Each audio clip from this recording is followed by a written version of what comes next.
from this is to shut down her show.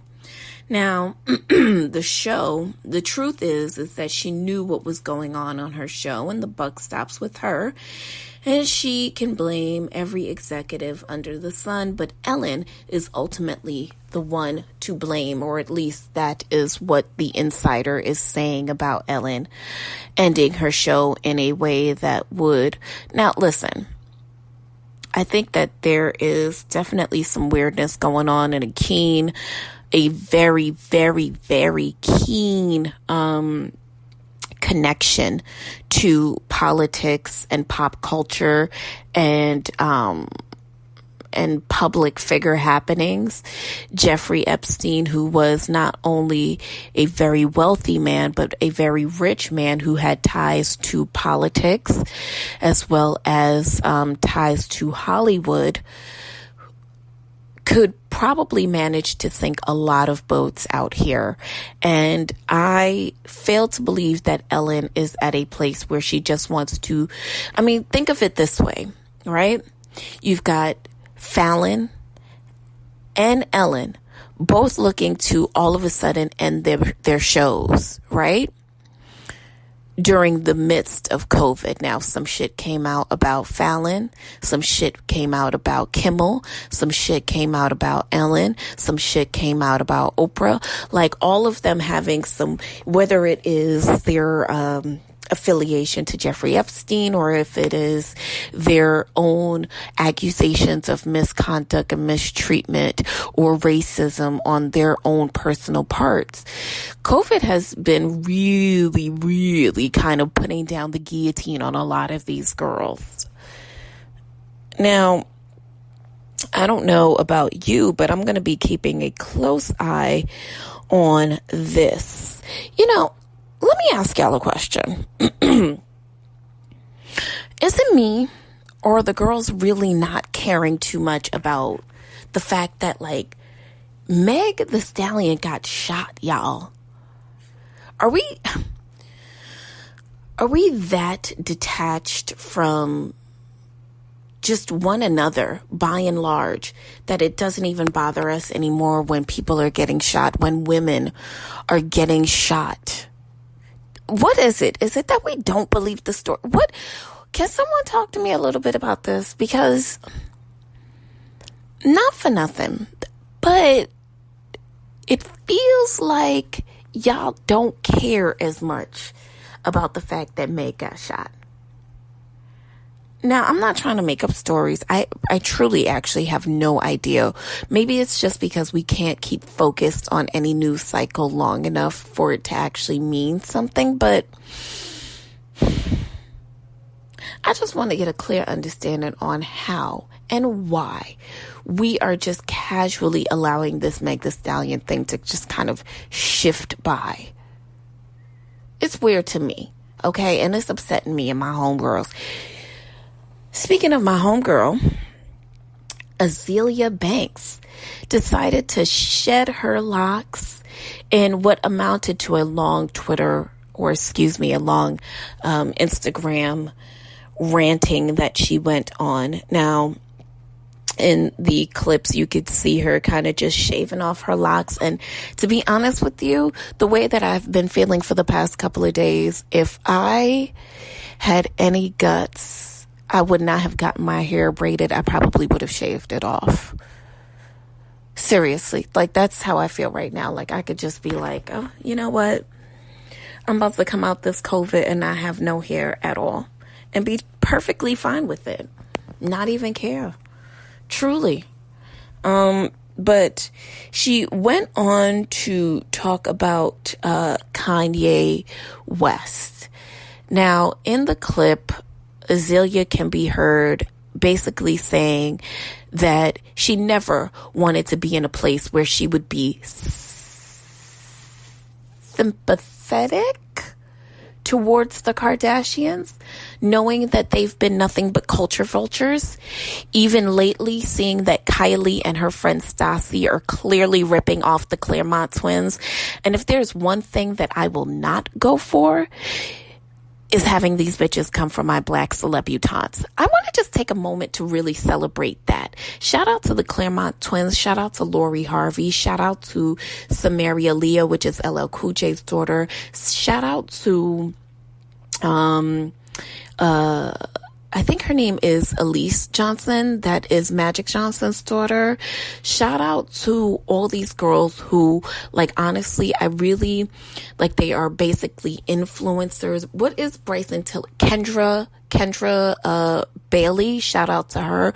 All these girls who are just out here being cute, you know, and dressing cute and giving the girls face and just dropping Instagram pictures on us and just, you know, really, Taina, Fab and Emily's daughter, just all those girls who are just out here being black celebutantes. I know that the world is hating on y'all, but you know what? I'm here for it. I don't care how you got your money. I don't care.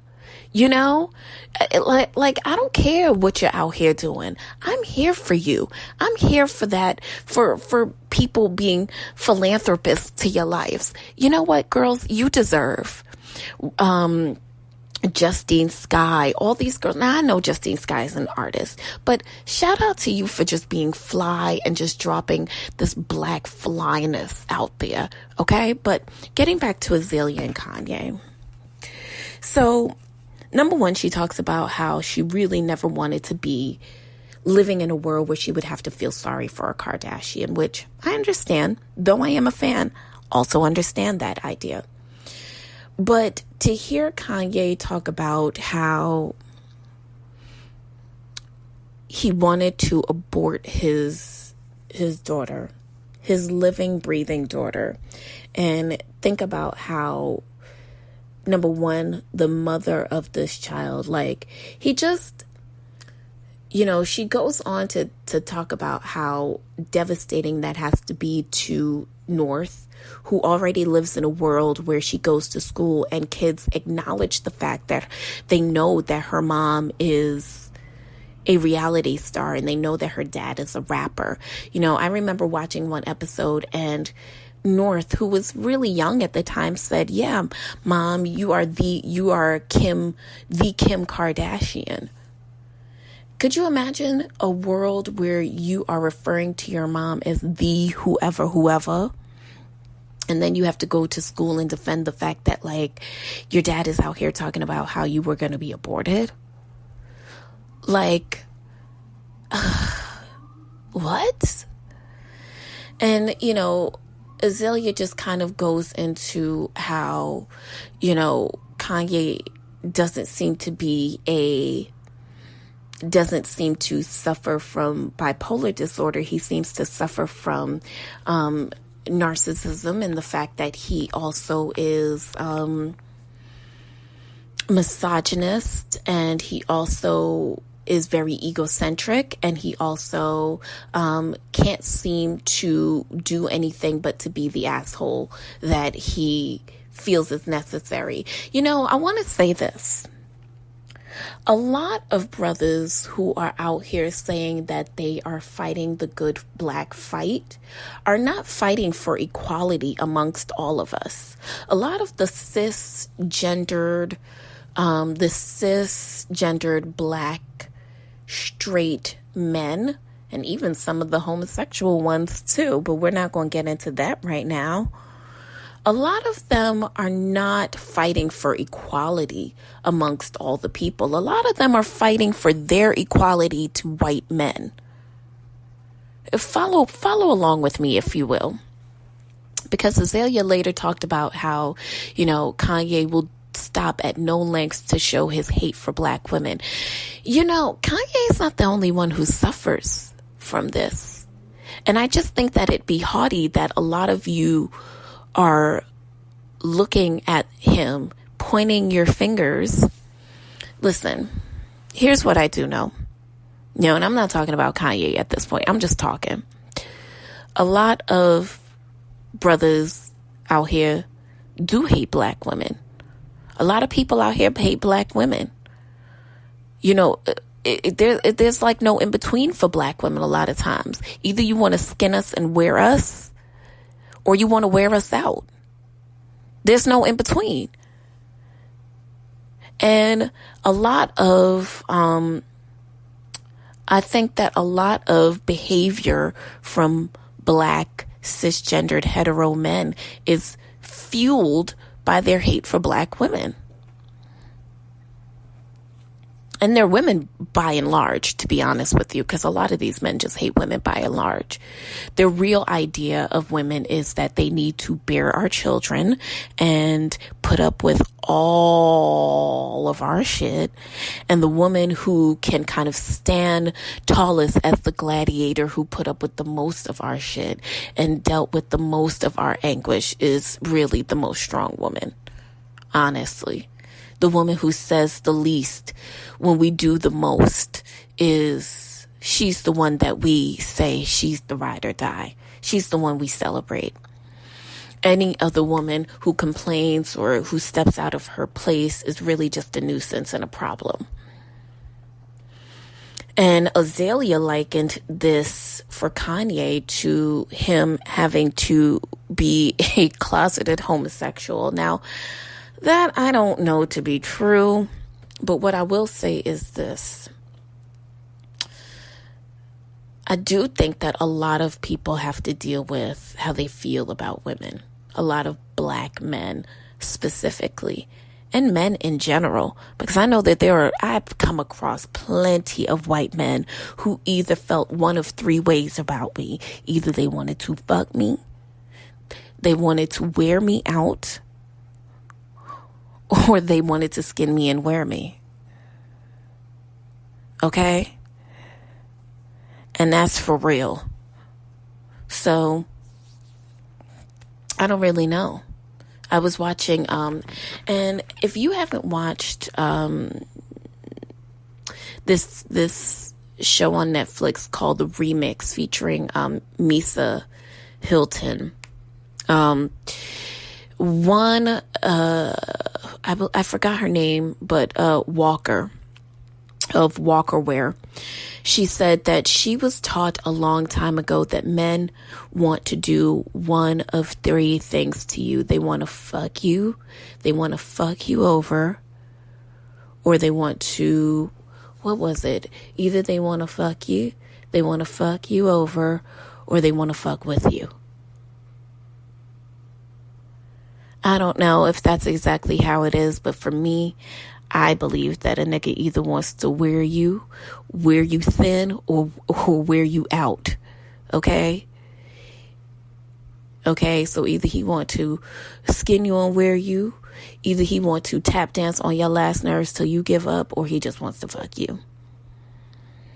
And honestly, I think until we get past that, we're never going to get anywhere. Did we ever talk about Little Uzi and JT from City Girls? Did we ever talk about that? Well, it seems as though Uzi and Future released some new music this week. And have any of you guys went and clocked that, seen what was going on with that? I know I'm not interested. I love Uzi. I have such a warm place in my heart for Lil Uzi. I really do. I just find him to be amazing. I think he's so adorable. But I'm not interested in, I'm not interested. And I'm actually taken aback by the fact that young JT, that girl JT of these City Girls, actually messed with Lil Uzi. I'm shocked. So what is this about you guys as president banning TikTok? So is this a true story? Now, from what I come to read, Mr. Trump and others in his administration say that the Chinese-owned TikTok company poses a threat to national security because the Chinese government has the ability to access those companies' systems under local laws. Now, the White House has previously raised similar concerns about two other Chinese led companies that make equipment for mobile phone networks. The newest front in the fight is their their attack against smartphone apps like TikTok. Now, he said on Friday that he may ban